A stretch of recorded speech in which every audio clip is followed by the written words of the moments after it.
Okay, our review this week, Crimson Dragon for Xbox One. This was a launch title for the Xbox One. Gameplay footage. Launch title. $20 on Xbox Live for this. $20. It's badass. And again, it's an Xbox One exclusive. So I'm pretty sure this was at E3 last year when they were talking about all the stuff that was going to be available for Xbox One.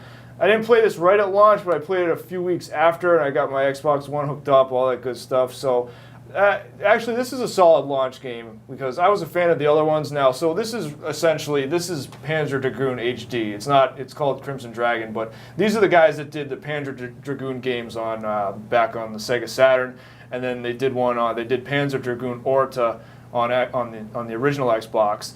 So there've been a few Panzer Dragoon games. There's Panzer Dragoon 1 and 2. Then there was Panzer Dragoon Azel or RPG. It was Panzer Dragoon Saga, so it's got a few different names, but that was the one. Panzer Dragoon Saga was friggin' awesome. They released that around the same time as Final Fantasy VII, so I think most people either didn't have the Saturn at that time or they were too busy playing Final Fantasy VII. So that one, and it was a limited run as well. I remember seeing that. Copies were next to impossible to come by, and if you want to buy a copy of Panzer Dragoon Saga on eBay today, you're gonna have to shell out like $300 for it. But that game was crazy. Like, that was probably one of the best RPGs I've ever played. That game freaking ruled. So this is the same guys, the director and some of the old developers. They came together once more and did this. So I mean, this was a solid launch title, I could say. It is fairly short, so I think this game is more similar to the original Panzer Dragoon games, where it's kind of mission based. So you just kind of go through and you select missions, and they've mixed it up. But all of these games are on-rail shooters. So the dragon flies on a predetermined path, and you can move them around the screen. But in this one, they've moved it so that the reticule is now separate. And it kind of was in the other games, but now it's like totally separate. So there's a few things going on here. They've added a whole bunch of stuff. So I can comment on the gameplay again. I mean, the gameplay is fun. And in terms of the story, there's not a whole lot going on with the story. You're a seeker. I think they were called seekers in Panzer Dragoon Saga, but you're a seeker again in this game. So you ride the dragon and you go clean up enemies and monsters and stuff, and you get this here on the screen telling you what to do and commanding you on what you need to do next. One of the things they added to this game, you've got the ability to have a wingman in this game, which is new for the series. So actually, you can have, when you start off, the game has some pre-canned ones that you can pick from, or you can opt to not even have a wingman.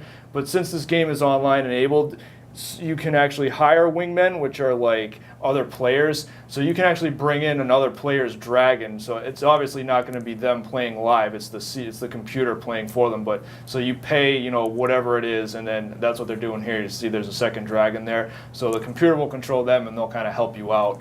There's a few other new things going on here. You've got super attacks. There's boss fights like this one. There's I forget if it's been a while since I played this, but I think there's some type of bar you can build up, and then you can do a super attack if you've got enough energy. So the graphics look good. Everything, the controls are tight. Everything in this game is pretty solid.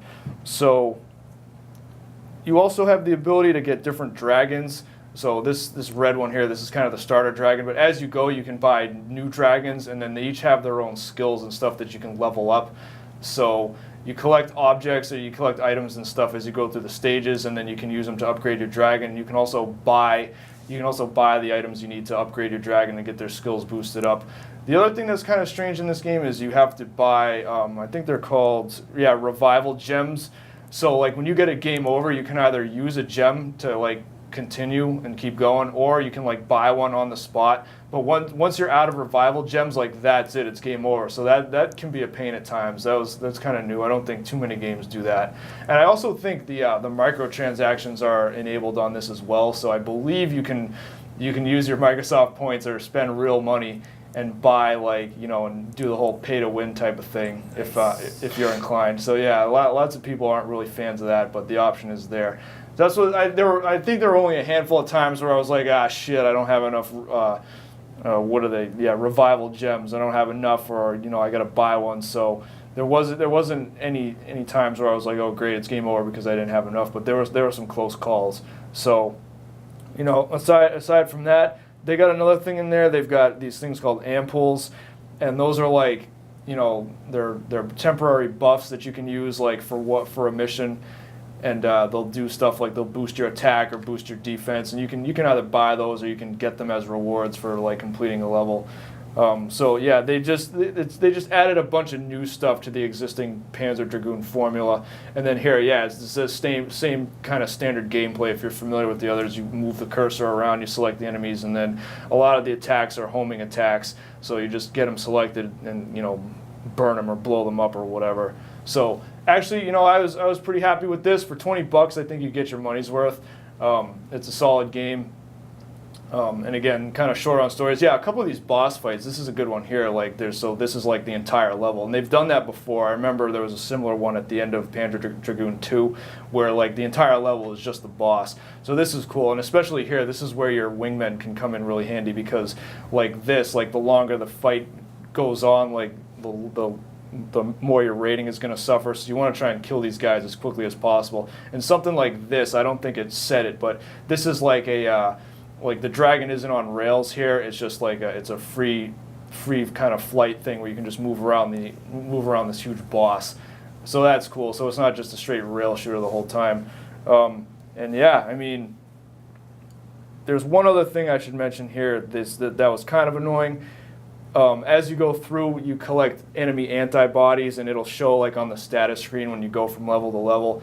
So some of these, some of the later levels and some of the bosses, you have to collect enough antibodies in order to go to the next level.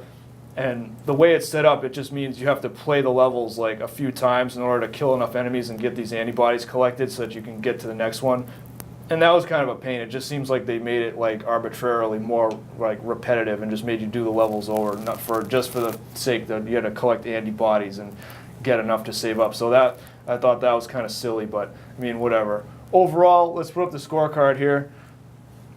I'm going to say Panzer Dragoon fan, yes. So again, if you're familiar with the other games and you liked them, it's the same exact thing more or less. It's just, you know, not so much focus on the story, but more focus on like the dragon stats and like upgrading and, you know, just playing through and doing all that type of stuff. So yes, worth the $20 definitely, but otherwise, you know, if you're not a fan of this, or if you don't particularly care for rail shooter games or rail games in general, then no, pass on this one. And that is it. There it is. That is Crimson Dragon for Xbox One.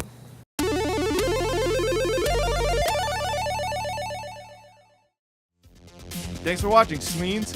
If you like that one, we've got more for you right here.